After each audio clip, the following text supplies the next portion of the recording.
Good morning friends. இது உங்கள் friends பேசுகிறமே daily கண்டவர்ஸில் இன்றைக்கி என்ன பார்க்க போகிறோன்னு பார்த்தீங்கன்னா அதாவது டிசம்பர் 1 ஞாயிற்றுக்கிழமை 2024 இன்றைக்கி கண்டவர்ஸ் தான் பார்க்க போகிறோம். இதுக்கு முன்னாடி வந்து பார்த்திங்கன்னா நம்ம டெய்லி கண்டவர்ஸ் வீடியோ அப்லோட் பண்ணியிருக்கோம். பார்க்காதவங்க பார்த்து நோட்ஸ் எடுத்து வச்சுக்கோங்க. அது மட்டும் இல்லாமல் நம்மளோட சேனலை சப்ஸ்கிரைப் பண்ணுங்கள், சப்போர்ட் பண்ணுங்கள், முடிஞ்சளவு உங்கள் ஃப்ரெண்ட்ஸ் எல்லாம் ஷேர் பண்ணுங்கள். நம்மளுடைய ஃப்ரெண்ட்ஸ் போலீஸ் அகாடமி அப்படின்ற டெலிகிராம் சேனல் வந்து ஜாயின் பண்ணிக்கோங்க. இம்பார்ட்டன்ட் அப்டேட்ஸ்லாம் உங்களுக்கு அதில் ஒன்று கிடைக்கும். இன்றைக்கி கரண்ட் அஃபேர்ஸ் பார்க்கறது முன்னாடி வந்து பார்த்திங்கன்னா நம்ம அகாடமி சார்பாக வந்து பார்த்திங்கன்னா 2ஆம் நிலை காவலர் தேர்வுக்காக வந்து பார்த்திங்கன்னா நம்ம 2 டெஸ்ட் பேட்ச் வந்து லான்ச் பண்ணியிருக்கோம். இந்தியன் லத்தி அப்படின்னு சொல்லிட்டு 2 டெஸ்ட் பேட்ச் வந்து லான்ச் பண்ணியிருக்கோம். இதில் வந்து பார்த்திங்கன்னா இந்தியனில் உங்களுக்கு வந்து பார்த்திங்கன்னா 60க்கும் மேற்பட்ட தேர்வுகளும் 6000க்கும் மேற்பட்ட வினாக்களும் கிடைக்கும். இதே வந்து பார்த்திங்கன்னா நீங்கள் லத்தி டெஸ்ட் பேட்சை சூஸ் பண்ணுறீங்க அப்படின்னா உங்களுக்கு வந்து 45க்கும் மேற்பட்ட தேர்வுகளும் 4500க்கும் மேற்பட்ட வினாக்களும் கிடைக்கும். ஓகேங்களா? இந்த டெஸ்ட் பேட்ச் வந்து பார்த்திங்கன்னா இன்றைக்கி டிசம்பர் 1 இன்றைக்கி வந்து தொடங்குது. இந்த டெஸ்ட் பேஜில் இணைய விருப்பம் இருக்கவங்க ஸ்க்ரீனில் தெரிந்த இந்த நம்பருக்கு கால் பண்ணி நீங்கள் ஷெடியூல் வாங்கிக்க முடியும். நான் டிஸ்கிரிப்ஷன்லையும் கொடுத்துட்றேன். உங்களுக்கு இந்த ஷெடியூல் சம்மந்தமாக எந்த டவுட் இருந்தாலும் ஸ்க்ரீனில் தெரிந்த இந்த நம்பருக்கு நீங்கள் தாராளமாக கால் பண்ணலாம். இந்த டெஸ்ட்டில் வந்து பார்த்திங்கன்னா நீங்கள் சேரத்துக்கு வந்து கட்டண சலுகை வேணும் அப்படின்னு நீங்கள் நினச்சிங்கன்னா டிஸ்கிரிப்ஷனில் வந்து பார்த்திங்கன்னா நான் ஒரு டெஸ்ட்டோட லிங்க் வந்து பார்த்திங்கன்னா கொடுக்குறேன். அந்த லிங்க்கில் வந்து பார்த்திங்கன்னா நீங்கள் போய் அந்த டெஸ்ட்டை எழுதுங்க. அந்த டெஸ்ட்டை எழுதினோடனே அவங்களே உங்களுக்கு கால் பண்ணுவாங்க. சரிங்களா? உங்களுக்கு எவ்வளோ கட்டண சலுகை இருக்குதுன்னு சொல்லுவாங்க. விருப்பம் இருக்க மாணவர்கள் இந்த டெஸ்ட்டை பயன்படுத்தி கட்டண சலுகை வந்து பயன்படுத்தலாம். இல்லை அப்படின்னா நீங்கள் டேரெக்டாகவே ஜாயின் பண்ணிக்கலாம். சரிங்களா? உங்களுக்கு இதில் எந்த டவுட் இருந்தாலும் ஸ்க்ரீனில் தெரிந்த நம்பரில் எந்த நம்பருக்கு வேணால் தாராளமாக கால் பண்ணலாம். உடனே ரெஸ்பாண்ட் பண்ணுவாங்க. சரிங்களா? வாங்க ஃப்ரெண்ட்ஸ், கரண்ட் அஃபேர்ஸ் பார்த்துடலாம். சென்னை உலுக்கிய பேருக்கு அந்த உலுக்கிய வந்து புயலுக்கு பேர் என்ன அப்படின்னு வந்துன்னா பெஞ்சால் புயல். ஓகேங்களா? அதை மட்டும் ஞாபகம் வச்சுக்கோங்க. எந்த இயருன்னு மட்டும் ஞாபகம் வச்சுக்கோங்க. 2024 பெஞ்சால் புயல் வந்திருக்கு. டிஎன்யூஎஸ்ஆர்பியில் அவ்வளோதான் கேட்பாங்க. ஓகேங்களா? இந்த புயல் வந்து மொத்தமாக நம்ம குரூப்பில் வந்து போட்டிருக்கோம். சரிங்களா? அதை போய் வியூ பண்ணி பாருங்கள். அதை அப்படி நோட்ஸ் எடுத்துக்கோங்க. கண்டிப்பாக கேட்கறதுக்கு வாய்ப்பு இருக்குது. ஃபுல்லாக வந்து பார்த்திங்கன்னா மழை புயல்னு வந்ததுனால வந்து பார்த்திங்கன்னா நமக்கு கரண்ட் அஃபேர்ஸ் டேட்டா வந்து கம்மியாக தான் இருக்கும். இருந்தாலும் வந்து பார்த்திங்கன்னா நம்ம இருக்கிறத ஸ்கூல் புக்கில் இருக்கிற டேட்டாவும் நோட் பண்ணிக்கலாம், புதுசாக இருக்கிறதையும் நோட் பண்ணிக்கலாம். ஓகேங்களா? நம்ம நேற்றே பார்த்தோம் இல்லையா, முதல்வர் அவர்கள் வந்து பார்த்திங்கன்னா விஸ்வகர்மா திட்டத்தை வந்து பார்த்திங்கன்னா நாங்கள் செயல்படுத்த மாட்டோம்னு சொல்லியிருந்தார். ஓகேங்களா? அதை பற்றி டீட்டெயில் கொடுத்துருக்காங்க. சும்மா எக்ஸாம் பாயிண்ட் ஆஃப் வியூவில் தெரிஞ்சுக்கலாம். இந்த விஸ்வகர்மா திட்டம் அப்படின்னா என்ன அப்படின்னு பார்த்திங்கன்னா பிரதமர் விஸ்வகர்மா யோஜனா அப்படின்னு அழைக்கப்படுது.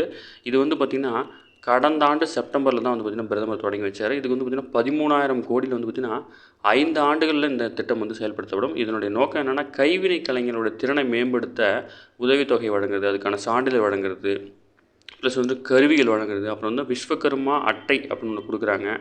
அட்டை கொடுத்து அவங்களை அங்கீகரிக்கிறது. ஓகேங்களா? இதுதான் இதனுடைய முக்கியமான நோக்கம். இதில் வந்து பார்த்திங்கன்னா 18 வகையான தொழில்கள் வந்து இதில் அடங்கும். அந்த தொழிலை செய்கிறவங்களுக்கான முக்கிய ஒரு பெரிய உதவியாக வந்து பார்த்திங்கன்னா இந்த திட்டம் செயல்படுது. ஓகேங்களா? கைவினை கலைஞர்களுக்கான திட்டம் தான் வந்து பார்த்திங்கன்னா விஸ்வகர்மா திட்டம். அதை மட்டும் ஞாபகம் வச்சுக்கோங்க. டிஎன்பிசி இருந்தாலும் சரி, டிஎன்பிஎஸ்ஆர் இருந்தாலும் சரி. அடுத்து வந்து பார்த்திங்கன்னா ஒருங்கிணைந்த ஆந்திர மாநிலம். அதாவது பார்த்திங்கன்னா முன்னாடி தெலுங்கானா பிரிக்கிறதுக்கு முன்னாடி 1990 வந்து பார்த்திங்கன்னா ஒரு சட்டம் ஏற்றினாங்க. 2 குழந்தைகளுக்கு மேல் வந்து பார்த்திங்கன்னா இருந்துச்சு அப்படின்னா அவங்க வந்து உள்ளாட்சி தேர்தலில் போட்டியிட முடியாது அப்படின்ற விதி இருந்துச்சு. 2014 ஆந்திரத்திலிருந்து தெலுங்கானா பிரிக்கப்பட்ட பிறகு அதாவது இம்மாநிலங்களில் வந்து பார்த்திங்கன்னா நகர்ப்புற உள்ளாட்சி தேர்தலில் மேற்கண்ட விதிமுறைகள் வந்து பார்த்திங்கன்னா கடந்த 2019 வந்து நீக்கப்பட்டுருச்சு. ஓகேங்களா? இதையடுத்து நகர்ப்புற உள்ளாட்சி தேர்தலில் 2 குழந்தைகள் மேல் இருப்பவர்களுக்கும் போட்டியிட வழிவகை செய்யப்பட்டது.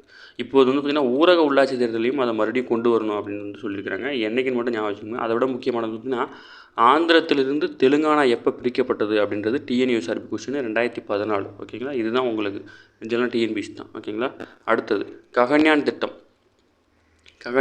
டிஎன்பிசி, டிஎன்எஸ்ஆர்பி 2 பேருக்கும் உண்டு. தெரிஞ்ச வரைக்கும் நோட் பண்ணிக்கோங்க. சர்வதேச விண்வெளி நிலையத்திற்கு மனிதனை அனுப்பும் திட்டம் தான் வந்து பார்த்திங்கன்னா ககன்யான் திட்டம். இதுதான் முதல் கொஸ்டின். அடுத்து வந்து பார்த்திங்கன்னா இதனுடைய முதல் கட்ட பயிற்சி வந்து பார்த்திங்கன்னா நாசாவில் இந்திய விண்வெளி வீரர்கள் வந்து முடித்துள்ளதாக வந்து பார்த்திங்கன்னா இஸ்ரோ தெரிவிச்சிருக்காங்க. இதில் ஆக்ஸிம் 4 அப்படின்ற இஸ்ரோ நாசா கூட்டு திட்டத்தின்படி, அதாவது ஆக்ஸிம் 4 அப்படின்னா என்னென்னா வந்துன்னா இஸ்ரோவும் நாசாவும் இணைந்து வந்து பார்த்திங்கன்னா ஒரு கூட்டாக வேலை செய்கிற ஒரு திட்டத்துக்கு பேர் தான் ஆக்ஸிம் 4. இந்த திட்டத்தின்படி வந்து பார்த்திங்கன்னா ககன்யான் திட்ட விண்வெளி வீரர்கள், அதாவது பார்த்திங்கன்னா சுபான்ஷி சுக்லா, பிரசாந்த் பாலகிருஷ்ண நாயர், இவங்க 2 பேரும் வந்து பார்த்திங்கன்னா அதாவது பார்த்திங்கன்னா நாசாவில் போய் பயிற்சி பெறாங்க. அங்கே வந்து ஸ்பேஸில் வந்து எப்படிலாம் நடந்துக்கணும், எப்படிலாம் அட்மாஸ்பியர் இருக்குன்னு சொல்லிட்டு அங்கே போய் வந்து பார்த்திங்கன்னா ட்ரைனிங் எடுத்துருக்காங்க. அவங்களோட ட்ரைனிங் வந்து முடிஞ்சிருக்குன்னு சொல்லியிருக்காங்க. இது அப்படியே எழுதிக்கோங்க, பேரோடு எழுதிக்கோங்க. அடுத்து இது வந்து நம்ம ஸ்கூல் புக்கில் இருக்கிற கொஸ்டின், டிஎன்யூஎஸ்ஆர்பியில் கேட்க எதிர்பார்க்கக்கூடிய கொஸ்டின். ஓகேங்களா? இதில் முக்கியமான என்னென்னா போபால் விஷவாயு கசிவு. ஓகேங்களா? இது உங்கள் ஸ்கூல் புக்கில் இருக்குது. ஓகேங்களா? இது எங்கே நடந்துச்சு அப்படின்னா மத்திய பிரதேசம். இதுதான் முக்கியமான கொஸ்டின். போபால் விஷவாயு கசிவு வந்து பார்த்திங்கன்னா மத்திய பிரதேசம் நடைபெற்றுச்சு. கடந்த 1984 தான் இது நடந்துச்சு. இயரும் முக்கியம் தான். டிசம்பர் 3 அதிகாலையில் நடைபெற்ற சம்பவத்தில் வந்து பார்த்திங்கன்னா போபாலில் செயல்பட்டு வந்த யூனியன் கார்பைடு அப்படின்ற ரசாயனத்தை வச்சு அந்த நிறுவனத்துடைய பேர் வந்து யூனியன் கார்பைடு. இங்கிருந்து தான் வந்து பார்த்திங்கன்னா நச்சுவாயு வெளியே இருக்குது. அந்த நச்சுவாயோட பேர் என்னென்னா வந்து பார்த்திங்கன்னா மெத்தில் ஐசோசயனைட். இதுதான் வந்து வெளியாகிருக்கு. இது வெளியாகும்போது வந்து பார்த்திங்கன்னா 5479 பேர் வந்து பார்த்திங்கன்னா உயிரிழந்திருக்காங்க. 5 லட்சத்துக்கும் அதிகமானவர் வந்து பார்த்திங்கன்னா உடல் ரீதியான கோளாறு பாதிப்பில் வந்து ஏற்பட்டாங்க. ஓகேங்களா. யூனியன் கார்பைடு நிறுவனத்தின் வந்து பார்த்திங்கன்னா ஐசோசயனைட் அப்படின்ற வாயு கசிவில் தான் வந்து பார்த்திங்கன்னா இந்த மிகப்பெரிய சம்பவம் வந்து பார்த்திங்கன்னா அரங்கேறிருக்கு. ஓகேங்களா. மத்திய பிரதேச மாநிலம் போபால். அடுத்து உலகக்கோப்பையில் வந்து பார்த்திங்கன்னா பதக்கம் வெல்ல வேண்டும் என்பது வந்து முக்கிய நோக்கம் வந்து பார்த்திங்கன்னா இந்திய ஹாக்கி அணியினுடைய கேப்டனான ஹர்மன்பிரீத் சிங். ஓகேங்களா. இவர் வந்து இந்திய ஹாக்கி விளையாட்டுடன் தொடர்புடையது மட்டும் ஞாபகம் வச்சுக்கோங்க. வேறு எதுவும் பெருசாக தேவையில்ல.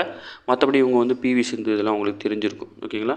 இந்த மாதிரி விளையாட்டு வீரர்கள் எந்த விளையாட்டும் தொடர்புடையவன்னு தெரிஞ்சுக்கிட்டாலே டிஎன்யூஎஸ்ஆர்பிக்கு போதுமானது. அடுத்தது பெண்களுக்கு எதிரான வன்முறை ஒழிப்புக்கான சர்வதேச விழிப்புணர்வு தினத்தை ஒட்டி வந்து பார்த்திங்கன்னா ஐநா பெண்கள் மற்றும் ஐநா போதைப்பொருள் மற்றும் குற்றங்களுக்கான அலுவலகம் அண்மையில் ஒரு ஆய்வு அறிக்கை வெளியிட்டிருக்காங்க. இதில் வந்து பார்த்திங்கன்னா உலக அளவில் கடந்த ஆண்டில் சுமார் 59,100 பெண்கள் மற்றும் சிறுமிகள் வந்து பார்த்திங்கன்னா மரணத்திற்கு அவர்களுடைய கணவர் அல்லது வாழ்க்கை துணை அல்லது நெருங்கிய குடும்ப உறுப்பினர்கள் தான் காரணம் அப்படின்னு வந்து சொல்லியிருக்காங்க.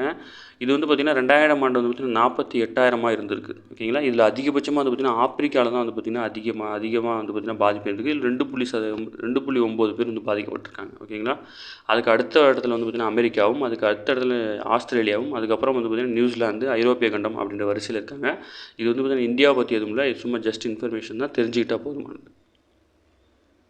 அடுத்தது மீள முடியாத நோயால் மரணத்தை எதிர்நோக்கி அவதிப்படுவோருக்கு வந்து பார்த்திங்கன்னா கருணை அடிப்படையில் செயற்கையான மரணத்தை வழங்க வழிவகை செய்யும் வரலாற்று சிறப்புமிக்க சட்ட மசோதாவுக்கு வந்து பார்த்திங்கன்னா பிரிட்டன் நாடாளுமன்றம் வந்து பார்த்திங்கன்னா ஒப்புதல் அளிச்சிருக்கு. ஓகேங்களா. ரொம்ப முடியாதவங்க, இந்த வலியும் வேதனையெல்லாம் தாங்க முடியல அப்படின்ற ஒரு நோயால் பாதிக்கப்பட்டவங்க வந்து பார்த்திங்கன்னா அவங்கள வந்து பார்த்திங்கன்னா கருணை கொலை பண்ணுறதுக்கான சட்டத்திட்டம் வந்து பார்த்திங்கன்னா மேற்கொண்டிருக்கிறாங்க. ஓகே ஃப்ரெண்ட்ஸ், இன்றைக்கி கரண்ட் அஃபேர்ஸ் அவ்வளோதான். இதை தாண்டி எதுவுமே கேட்க மாட்டாங்க. டெய்லி கரண்ட் அஃபேர்ஸை டெய்லி பார்த்துருங்க. அப்போ தான் மந்த்லி வீக்லி படிக்கும்போது உங்களுக்கு ஈஸியாக இருக்கும். நம்ம சேனலை சப்ஸ்கிரைப் பண்ணுங்கள், சப்போர்ட் பண்ணுங்கள், முடிஞ்சவங்க ஃப்ரெண்ட்ஸ்லாம் ஷேர் பண்ணுங்கள்.